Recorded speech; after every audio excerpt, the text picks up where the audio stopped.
Most oncologists believe that the only way to deal with any tumor-based cancer is to excise it, cut it out. However, they are completely dismissing the natural ways that can get rid of a cancer.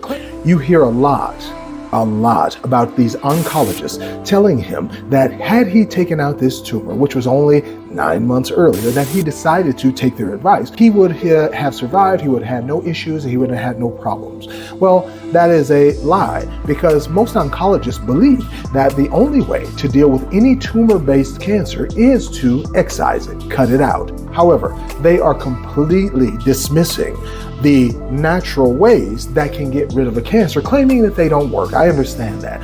John D. Rockefeller ruined that for us a long time ago. Medicine and surgery was the answer. It is not. It is a business, and that business is set up through schools, through hospitals, through big organizations and big CEO-driven boards, that you are going to take a surgery or a chemical, and that is the only way to cure a cancer. That's not curing, that's cutting out a problem, cutting out a side effect that will later come back to bring the same situation back, which is why it's great for them, because now it's a business. You're a returning customer.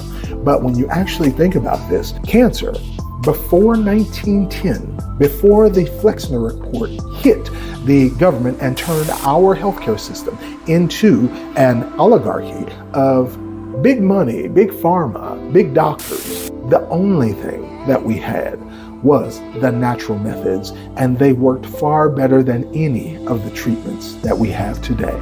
The oncologist also said that they thought that Steve Jobs delaying his surgery, that is what cost him his life. Well, let me tell you this. The kind of cancer that he had, a pNET, was actually slow moving and less aggressive. So why would that be any issue when they didn't really give him before? When he first got the diagnosis in October of 2003, they did not say he was terminal. They did not say anything was wrong with his intestine. He had no digestional blockage. He had no known issues. They just found this by accident because nothing was wrong with him to indicate that he had a cancer in the first place. Now, is it good that they caught it? Of course, all right? They found it on the scan. However, both sides, both Steve Jobs and his oncologist doctors, advisors, they both did the wrong thing on both sides. Now, here's the part that really upsets me. The internet, the doctors, the medical articles that you all read in supposedly reputable medical journals, they all say the same thing. Doesn't matter which one you read. They say that advanced cancer, advanced diabetes can only be treated. It cannot be cured. If you have a stage 4 cancer, you are terminal. You are going to die. If you have advanced diabetes, unless you get limbs separated, unless you take major organs out of your body, you will die. That is the furthest thing from the truth. And if you know anything about the human body, you know that's a falsehood that has only stood the test of time because of financial interests of drug companies who have a financial incentive to keep you sick.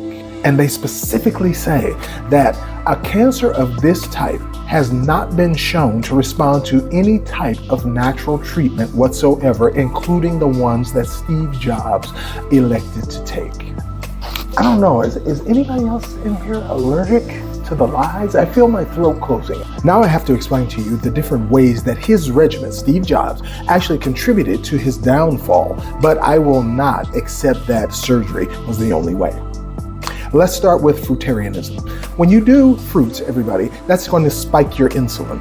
If you spike your insulin and you cause blood sugar dysregulation, that's eventually going to mess with your liver cells, which actually become non-responsive to insulin, and you call that insulin resistance. Insulin resistance means that the cell was trying to grow bigger to keep accepting all the stuff, because insulin opens different doors on the cell to open it up. When it does, that makes the cell bigger. But if you make the cell too big too fast, the cell membrane dissipates and the cell dies. If that happens too many times in a vital organ, that organ fails and you die. So we cannot have that happen. That's why diabetes is so dangerous. Over a short period of time, this will overwork your beta cells, causing them to now either downregulate or die. This means that you no longer now secrete insulin or enough insulin to activate the receptors, the insulin receptors on your cells to accept sugar so that your cells body-wide can do their work. This is called decreased metabolism, and it also causes prediabetes. Now, in addition to that, eating a lot of excess fruit sugar is actually going to cause you a spike in insulin, but a deficiency in other vitamins that you need, like vitamin B12, selenium, zinc, vital amino acid, iron, and essential fatty acids. This in turn will affect your mood, your appetite, and your cognition, the way you think. And you know what that means, everybody? No serotonin, your happy hormone, no dopamine, your survival hormone, and no endorphins, your ecstatic, feel good, take your mind off of it all hormones. This will also short you on vitamin A, D, E, and K, your fat-soluble vitamins. Well, why is this important? Well, fat-soluble vitamins are responsible for building your white blood cells. You call it your immune system. You need those to fight cancer. You know that, right? And when your cells break down, you do have to replace and repair them. That is also a function of fat-soluble vitamins. Now, if we look at another aspect that you might be doing too, that is a whole bunch of carrots. Now, if you guys are doing carrots have something in them called vitamin A, beta carotene. This is characterized by a condition called carotenemia. This means that your skin can turn orange from you eating too many carrots. Not only that, but if you eat too many carrots, it's too much fiber. Fiber removes through your system too fast, and therefore it stops you from absorbing nutrients when something moves through your system too fast. So when it does, guess what happens, everyone? You get nutrient deficient. You call it malnutrition. The main side effect of this is energy disruption. Your liver cells, your mitochondria in your cells, they cannot make your energy producing units, and therefore now you feel tired all the time.